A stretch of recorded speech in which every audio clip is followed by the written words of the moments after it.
न यत्र वैकुंठ कथा सुधापा,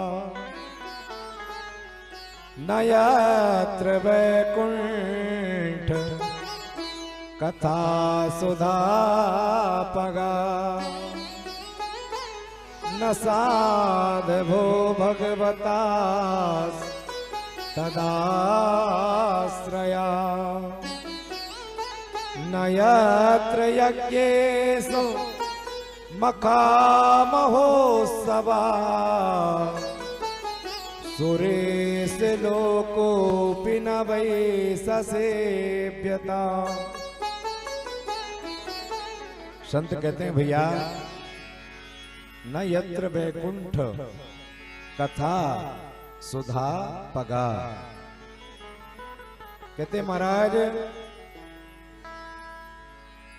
अगर वैकुंठ भी है, भगवान का धाम भी है, और देखिए वैकुंठ रहेगा तो वैकुंठ में भगवान तो रहेंगे कि नहीं रहेंगे।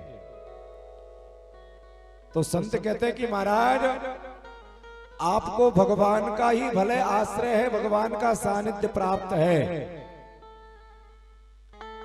न साधवो भगवता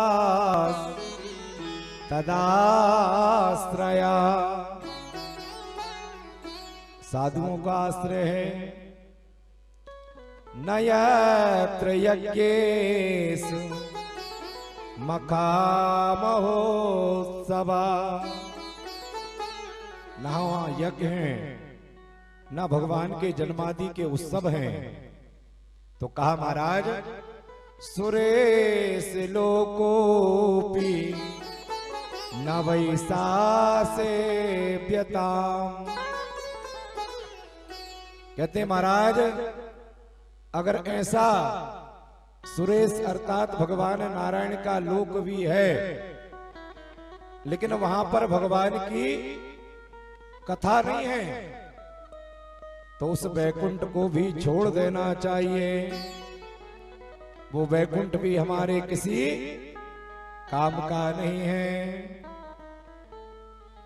और संत कहते हैं भैया, इस भारत भूमि में रहकर अगर हम भगवान की भक्ति करते हैं, भगवान की कथा का आश्रय लेते हैं, भगवान के नाम का आश्रय लेते हैं, भगवान के धाम का आश्रय लेते हैं, भगवान की लीला का आश्रय लेते हैं, तो घर में रहते हुए भी हमारा घर वैकुंठ के समान है। लेकिन अगर सब कुछ करते हैं महाराज और भगवान की भक्ति से विमुख ये जीव है, तो पूज्यपाद तुलसीदास जी तो उसके लिए बड़ा बुरा भला कहते हैं। जिन्हें हरि भगति हृदय नहीं आनी, जीवत सब समान ते प्राणी। देखो, सांस लेना ही जिंदा रहने की निशानी नहीं है। लोहार की धोकनी देखी आप लोगों ने? पहले जमाने में जब ये मिशनरी का समय नहीं था, तो लोहार अपनी भट्टी को गर्म करने के लिए धोकनी रखता था, उससे हवा निकलती। तो कहते महाराज, सांस तो वो धोकनी भी लेती है, लेती कि नहीं लेती? और हम भी सांस लेते हैं, लेकिन जिन हरि भगति हृदय नहीं आनी,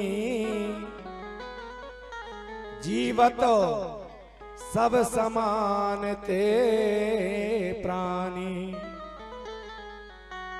अरे वो व्यक्ति जिंदा ही मुर्दे के समान है। बोलो जय श्री कृष्णा। और कहते हैं हमारा भगवान, कुल से कठोर निठुर सोई छाती, सुनि हरि चरित ना जो हर साथी। हमको पता पड़ जाए कि कहीं भगवान की कथा हो रही है, और पता पड़ने के बाद भी हम नहीं जाएं, और महाराज जैसे तैसे चले जाएं तो सिर्फ समय पास करने के लिए, जो कहते हैं कि महाराज भगवान की कथा में जाते हैं और भगवान की कथा को सुनकर जो हर्षित नहीं होते, प्रसन्न नहीं होते, कुल से कठोर निठुर सोए छाती। कहते महाराज वो वज्र के समान, पत्थर के समान, लोहे के समान वो हृदय है जो हृदय भगवान की कथा को सुनकर प्रसन्न नहीं होता। और कहते हैं भैया देखो, वैसे तो हमारा शास्त्र निष्काम भक्ति की आज्ञा देता है, लेकिन महाराज हम मानव हैं, जीव हैं, निष्काम कर्म करना बड़े बड़े योगी मनीषियों के बस की बात नहीं है, तो हमारी और आपकी तो बात छोड़ो।